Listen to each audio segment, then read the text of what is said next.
This binder contains a quick overview of the different malefactors that Foundation scientists and containment personnel have observed on the streets of Baltimore during our initial sweep. This does not represent the extent of our current knowledge, but provides a succinct overview for those who wish to become acquainted with our subject matter. One of our most interesting finds during the Carnate Island containment operation was a journal written by a fairly intelligent escaping inmate by the name of Clem. He had composed and illustrated a bestiary of all the malefactors he had seen, and had named them in an amusing style. Impressed by his work, we've decided to continue his naming convention herein. Slayer. This is the most pervasive of all the malefactors we've encountered. The Slayer has a basic human body shape, but with blades replacing the legs and arms and a metallic apparatus suspending the head. Given its context, the Slayer's appearance evokes blade-wielding street criminals, though the malefactor's blades are longer and sharper than one would normally find even on the most violent Baltimore streets. Arsonist. This malefactor is most curious because of its ability to survive despite being perpetually engulfed in flame. Its fire is persistent and never extinguishes for as long as its host lives. Its flesh appears to flake off as it chars, yet the malefactor seems unhurt. Baltimore has a high incidence of abandoned building fires, often with squatters and other impoverished people trapped in these run-down buildings and burned alive. If only they could survive as well as the arsonist. Gorger. Along with the Carnate Island malefactor the Fester, this gorger is distinct because of its constant need to feed as part of its innate behavior. With its incredibly sharp teeth and highly muscled jaw, this malefactor seems built to do precisely that. This creature appears to be the incarnation of a popular Baltimore urban legend that tells of an insatiable creature that feeds on whatever it can find. Triggerman. A human corpse forms the center of this malefactor. The body appears to have suffered multiple gunshot wounds, particularly to its head, which has lost a significant portion of its mass.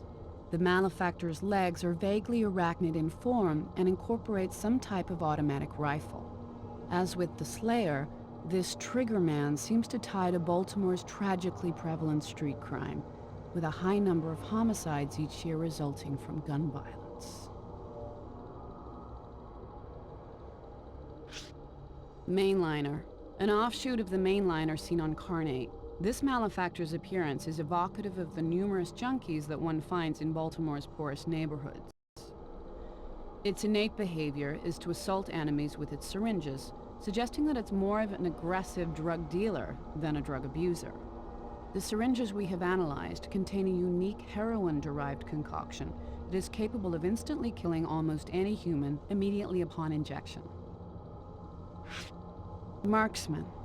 This malefactor is nearly identical to the ones we saw in large quantities on Carnate Island. It wears a giant battery of rifles on its back and is able to erupt out of the ground, a particularly impressive sight due to its significant size.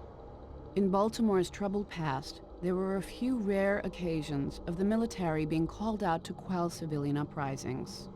One can only imagine how this marksman ties to those intense events. Mauler. One of the few malefactors that does not derive from a human skeleton, these beasts do still feature a hideous human skull.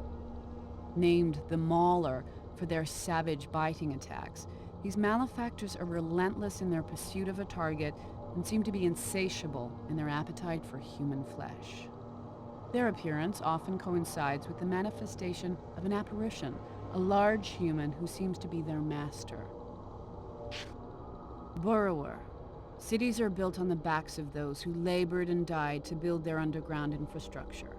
Just as those laborers needed to adapt to their hostile working conditions, so too has this burrower. This malefactor actually moves beneath the surface of the earth at tremendous speed. The exact physics of how it accomplishes this remain a mystery, especially given that it can successfully tunnel through a wide variety of materials. Suppressor. The suppressor is surprisingly mobile, given that it's missing a number of its limbs and seems to have lost some of its senses. This malefactor can only see enemies when they step into its intense beam of light, but it is relentless once it's spotted a target. Given its appearance and its tendency to show up near Eastern Baltimore Correctional, it seems to be connected to that institution's infamous and brutal Correctional Emergency Response Team, CERT. Isolationist. This malefactor thrives in the darkness and tries to make its environment as dark as possible by disabling or destroying light sources. We've not been able to get a good look at the isolationist, let alone capture one. It appears to have a unique relationship with a cockroach-like malefactor, the Wretch, which it spawns in large numbers. One cannot help but think of inmates locked away in solitary when one glimpses the isolationist. The Horde. By far, this is the largest malefactor that we have witnessed. It is unclear to us if the Horde is unique or if we have simply never seen more than one at a time. It seems like a distant, much larger cousin to the Burrower, but obviously more deadly and destructive. This gigantic malefactor appears to have countless small animal heads sprouting from its body, evoking a mob or horde come to visit their uncontrollable anger upon the unwary.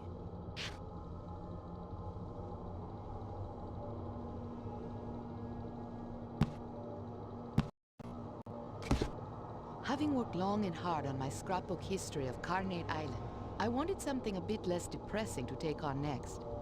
I thought our state's largest city might be an interesting subject, and spent a large portion of my time off the island delving into the history of Baltimore.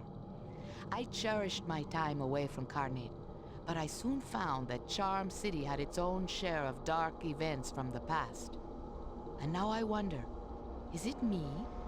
Do I seek out these horrible tragedies when I investigate the history of a place? Has Carnate changed me to be fixated on death and horrible suffering? Or is the evil everywhere, if you look hard enough? Baltimore Harbor. Baltimore owes its existence to its geography. It was a major port for the clipper ships of the 18th century, and to this day is a major shipping center on the eastern seaboard. The shipping industry certainly has its seedy side, with criminals and corruptions infesting it in the past and still today. With numerous underused and abandoned facilities, if you ask a resident of Baltimore what exactly the city's docks are used for, likely they would not be able to tell you. Canal Street Mission. One of Baltimore's most tragic stories takes place during the Great Depression. In the 1930s, there's a reverend who, when his soup kitchen ran bare, served up human corpses to his starving followers. This is tied to a persistent urban legend about a creature known as the Gorger. During the food shortages, mothers would tell their children that the Gorger had eaten all of their food, and if they did not behave, he might soon eat them as well. The tunnels. As with any major city of a certain age, beneath Baltimore there are more tunnels than any one person can remember.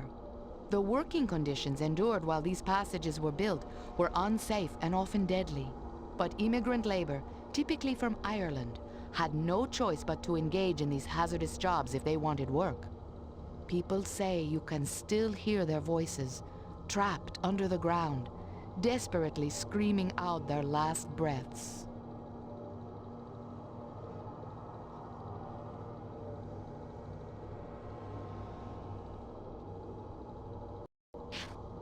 An old station. A slave state, Maryland sat on the border between the slave-holding South and the free North. Because of this, the state hosted numerous important stations on the Underground Railroad. It was at one of these safe havens in Baltimore that the slave hunter Copperfield revealed his true sadism. The tale says, Copperfield smiled as he let his rabid dogs loose on a number of bountiless runaways, directing the beasts to devour the helpless slaves alive.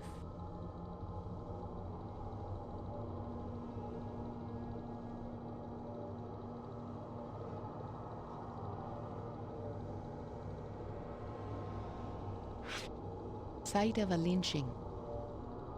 Even the most adept negotiator will agree they may be able to calm the rage of any one individual, but the fury of an enraged mob is all but unstoppable. In Baltimore, some 80 years ago, it was on this corner that the rage of a horde of people could only end in bloodshed. Today, that event is shrouded in mystery. No one even remembers the supposed crime of the accused. It doesn't matter. The horde makes its own right and wrong. Eastern Baltimore Correctional Facility. Though Abbott is a higher security prison containing a harder breed of inmate, Eastern Baltimore Correctional Facility has a legacy that makes it just as notorious. Located deep in the harshest section of East Baltimore, for 50 years the facility was run by a series of cruel wardens who directed a hateful staff. Recently, the brutal criminal Blackmore was said to have done a stint there. Finally, an inmate whose evil surpassed that of his jailers. Eastern Correctional Lunchroom. The secret of every corrections officer is that he is totally powerless against the superior numbers of the inmates. On one fateful day in the 1970s, the inmates at Eastern overthrew their captors, even managing to kill the warden. They say his blood still stains the floor of the lunchroom. A brutal show of force followed, the CERT unit opening fire on the inmates. Many died, but the inmates had already reminded everyone who truly has the power.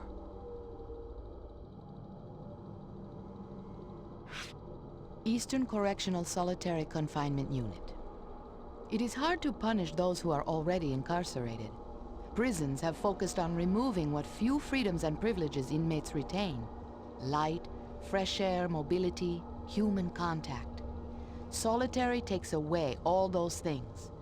In Eastern, the COs took it to the extreme, so far that 7 inmates killed themselves rather than live another day in the dark misery of the solitary cells. The story goes that Warden Elroy smiled when he heard the news. Eastern Correctional Machine Shop. The goal of Eastern's most notorious warden, Raymond Elroy, was to keep his inmates as miserable as possible, something accomplished largely through the hard labor forced on them in the machine shop. There was little regard for their safety, with disastrous results. For instance, one day, the valves on the smelters melted off and completely incinerated a number of inmates. The stench of burnt human flesh has never left that room. The Legend of the Creeper. The police have no record of a man named Luther Stickwell, but the people of Baltimore remember him as the Creeper. The legends say he was a pimp whose hatred of women knew no limit, and he ended up killing not only the women in his employ, but also any others who suited his fancy. His eventual body count ranging from 50 to over 200. Few things make me as ill as when I hear he still skulks through the alleyways of Baltimore.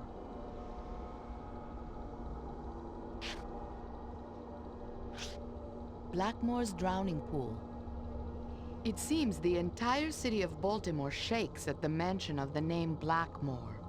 The notorious drug lord has taken over most of East Baltimore's drug trade, viciously disposing of his enemies in his infamous underground drowning pool. Perhaps the fact that hardly anyone has ever met him is part of his secret. He lives almost as a legend, only visible out of the corner of an eye, looming over the city like a specter of pure evil.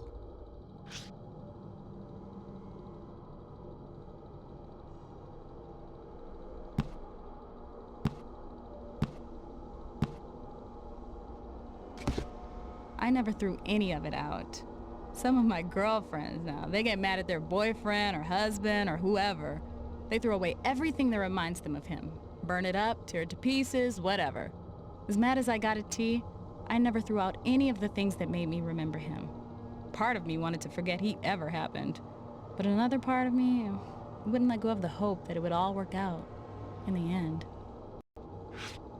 Corey and Malcolm mean everything to me, and it's because of them I get so mad at T. I just want what's best for them, and sometimes I don't know if their father realizes how important he is to their happiness. But T's been doing a good job with them since I moved to Manhattan. Now I miss them more than I ever imagined. And I know I have to be with them again. And if that means taking T back, well, stranger things have happened. Miles is probably T's best friend. He's smart, and I think he has good intentions, but he always seems to be getting into trouble and bringing T down with him. He owns a dive bar called the Underground, and that was where T got into that fight that sent him to jail. I always wondered what part Miles played in all that. I tried so hard to keep T away from influences that would bring us down, but I didn't have much luck. I remember the smell of Eastern even from the outside. It seemed like forever they kept us waiting outside in the rain. Standing there, seeing the other women visiting their men. I just got mad. How could T have brought us this low? When I got inside, it was so cold. I remember the look on T's face when I told him it was over, that I needed a divorce. He looked at me like I had betrayed him. And I told him he had done it to all of us. The Garvey Children's Home sounds so innocent, but I think it was filled with little monsters. T never told me much about this place, but I learned about it when he would wake up screaming at night. He'd be yelling that he just wanted to be left alone. One day when we were out for a walk, we passed it by accident, and T stopped cold. He turned around, said we had to go home. If there was one building I could burn to the ground.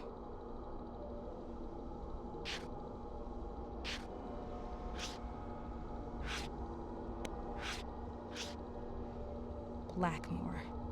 I hate even writing his name down. Now I know it was him. Whether T was guilty of what happened at Miles's bar, I'm not sure. But I know it wouldn't have happened without Blackmore. And the things Blackmore said to me about the boys?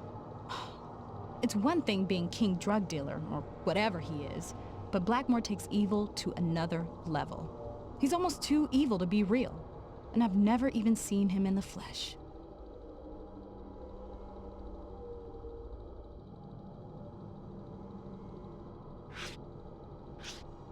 Blackmore.